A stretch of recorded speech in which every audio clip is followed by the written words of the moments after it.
এবার শাকিব খানের তুফান সিনেমায় আকর্ষণীয় লুকে ধরা দিলেন অপার বাংলার জনপ্রিয় নায়িকা মিমি। চলুন ছোট্ট ভিডিওর মাধ্যমে বিস্তারিত জেনে আসা যাক।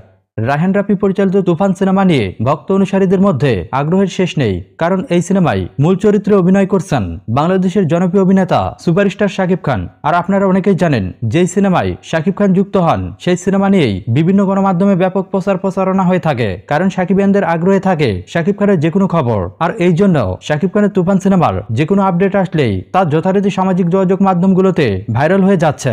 আর আপনারা অনেকেই জানেন, শাকিব খানের তুফান সিনেমা অনেকদিন আগে থেকেই ফেসবুক ও ইউটিউবে সবচেয়ে আলোচিত বিষয়। প্রথমবারের মতো এই সুপারস্টার এত বড় বিগ বাজেটের সিনেমায়, এতটা অ্যাকশন নির্ভর সিনেমায় অভিনয় করতে যাচ্ছেন। আর যার কারণে ভক্ত অনুসারীদের মধ্যে এই সিনেমা নিয়ে আগ্রহ একটু বেশি। এর জন্য এই সিনেমার শুটিং এর সামান্য কোনো তথ্য মিডিয়ার সামনে আসলেই তা চোখের নিমিষেই ভাইরাল হয়ে যাচ্ছে।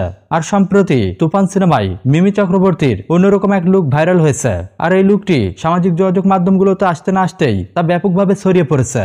দর্শকরা মনে করছেন, শাকিব খানের তুফান সিনেমায় শাকিব খানের পাশাপাশি অ্যাকশন দৃশ্যে দেখা যাবে অপার বাংলার জনপ্রিয় নায়িকা মিমিকে। অনেকেই ধারণা করছেন, হয়তো শাকিব খানের পাশাপাশি মিমি চক্রবর্তীও ভয়ঙ্কর অ্যাকশন দৃশ্যে অভিনয় করতে যাচ্ছেন।